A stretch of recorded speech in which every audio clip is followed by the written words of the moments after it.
This video will introduce you to HTML and HTML5. So what is HTML? Well, HTML stands for Hypertext Markup Language. HTML is the language that your web browsers use to communicate to you what a particular web page looks like. Just like learning any new language, be it Spanish, Chinese, or even English, there's a lot of memorizing as well as learning some basic standards like what a noun is and how it's used properly in a sentence. Well, the same holds true for learning HTML. Instead of nouns and verbs, there are tags and other elements that your web browser uses to put that YouTube video on your computer screen, or those words with bold type or red color on that web page.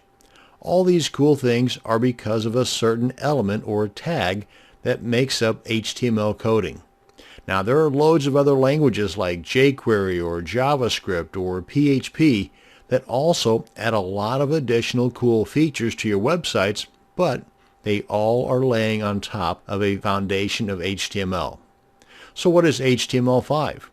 Well, HTML5 is the newest version of HTML, and it has many improvements over its prior versions.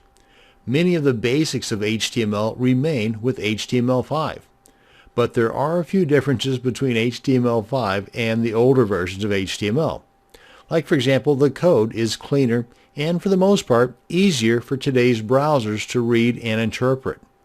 Some of the old tags have been dropped, and the newer code is built to more easily work with the new, more advanced devices like your cell phones and tablets, and heck, even your refrigerator.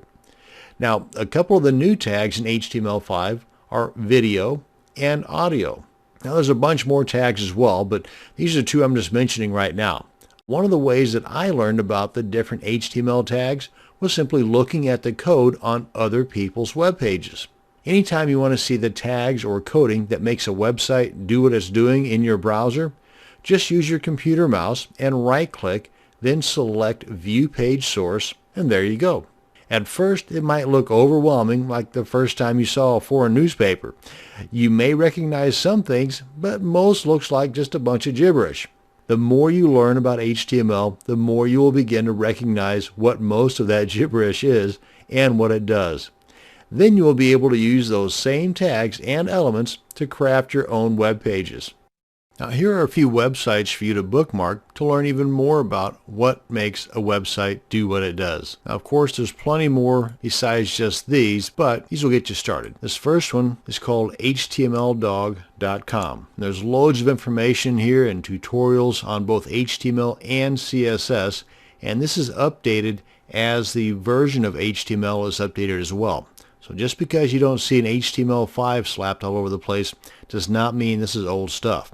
As a matter of fact, if we scroll down here, come on over to HTML tags,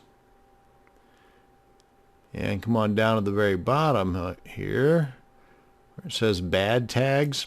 This will give you an idea as to some of the old, what's called deprecated tags that don't play nice with other code. Now, some of these tags may still work, but they might play havoc with some of the newer coding, so you want to avoid these as much as possible. Another page is W3 Schools, and like with HTML Dog, there's plenty of tutorials here as well. And one of the things I wanted to mention too in the construction of an HTML document is that you got this declaration at the very top of the page, and this tells the browser that this is not a text document, or it's not a Word document, or it's not a spreadsheet document. This is in fact an HTML5 document. And if we scroll down here even more, I believe anyway, and here gives you a little history of some of the older versions, but that's not what I'm talking about. Right here is what I'm talking about.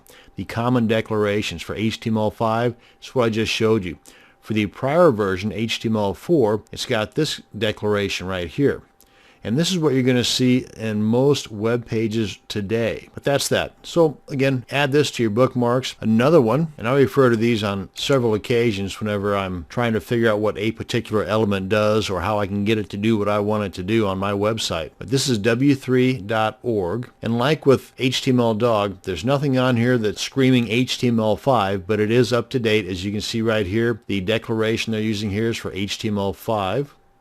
Gives you a little bit of a history background here and all kinds of tutorials and cool stuff all over the place here. And last but not least, my friend Wikipedia. Now, on Wikipedia, there's a lot of additional information too. This is just the HTML page. We can do a search here for HTML5, and we've got a specific page just for HTML5. And if we scroll down here a little bit, you can see right here that you can get additional information on specific elements of HTML5, like the HTML5 for video, which I believe is right here, and also for audio and for Canvas. If we just go to video as a demonstration, HTML5 for video.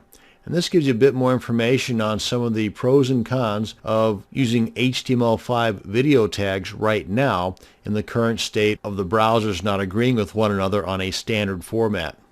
And there's ways you can work around it here. Like learning a foreign language, the more you practice, the better and quicker you're going to get. That will bring to an end this video on the introduction to Hypertext Markup Language, also known as HTML.